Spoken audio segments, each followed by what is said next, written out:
Now let's talk about the different types of resolutions.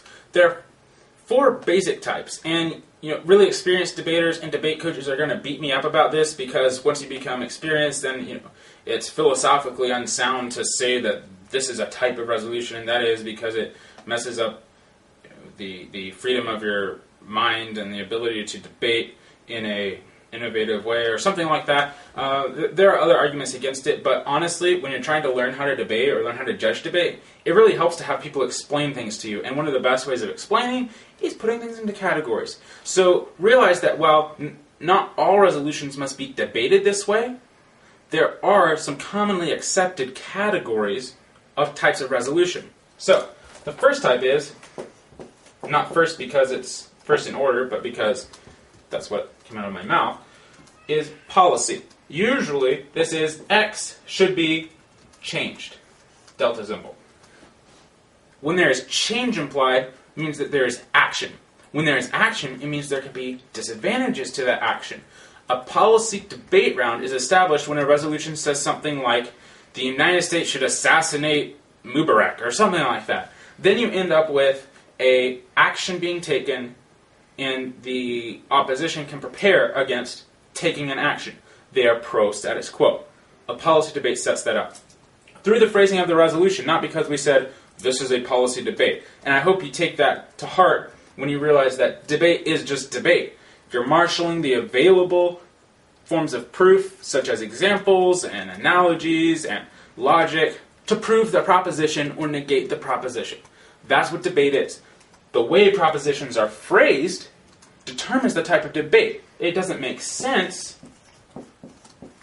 to defend the status quo on a resolution that says cultural diversity ought to be valued over cultural unity when they conflict. How can you run a disadvantage on no plan? Maybe the status quo, I take that back. I was talking about status quo. Disadvantage applies here too, but how can you say pro-status quo as the opposition on cultural unity or diversity?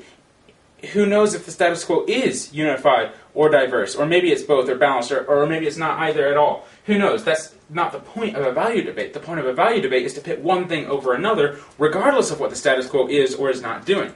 So it doesn't make sense to have a plan, because you don't need a plan to fix the status quo, because that's not what you're talking about. Do you still need to analyze policies? Yeah, ideas have consequences. Can you still say those ideas are bad? Yeah, talk about the consequences. Sort of like a disadvantage, but not really. You see, there's a difference here logically in how you debate, because logically these resolutions are phrased differently. So what is required to prove or negate them is different. You're talking about values up here. What's good or bad? Is it good to save 1,000 lives? Why? Because of values.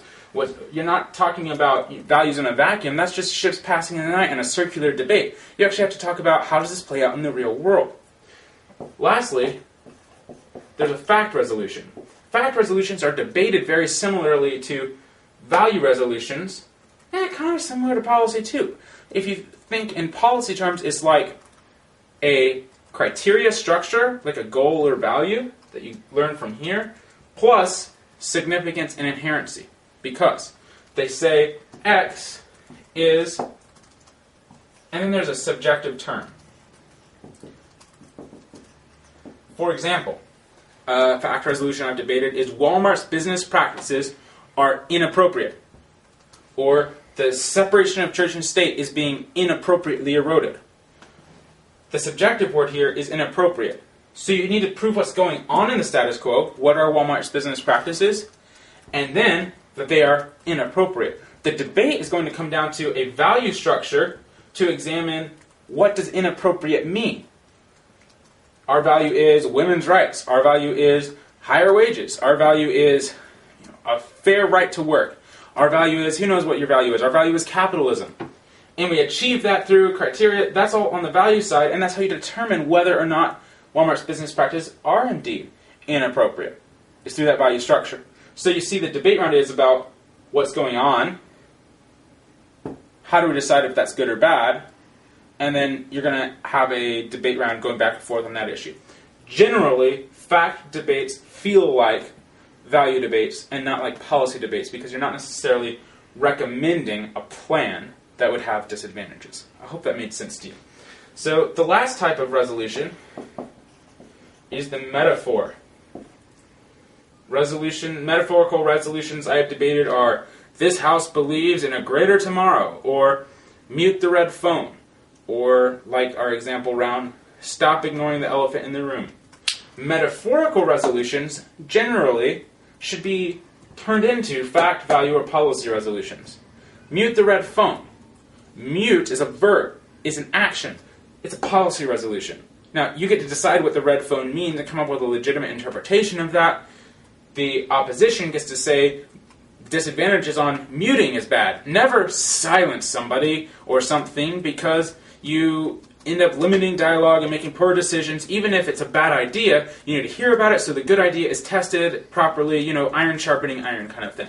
They're going to prep on the words of the resolution, and you're going to turn it into a policy because it said mute. However, this house believes in a greater tomorrow could arguably be interpreted as a fact resolution or as a policy resolution. Believes in a greater tomorrow, you could decide, how are we going to decide what a greater tomorrow is, and that could be more on the fact level, or you could say, we propose this to create a better tomorrow and argue that you should believe in it, Jeff. That's going to be on the policy side. So you see, metaphors can be interpreted in multiple ways, but you want to take a legitimate interpretation and usually turn it into one of these types of resolutions. So with that in mind,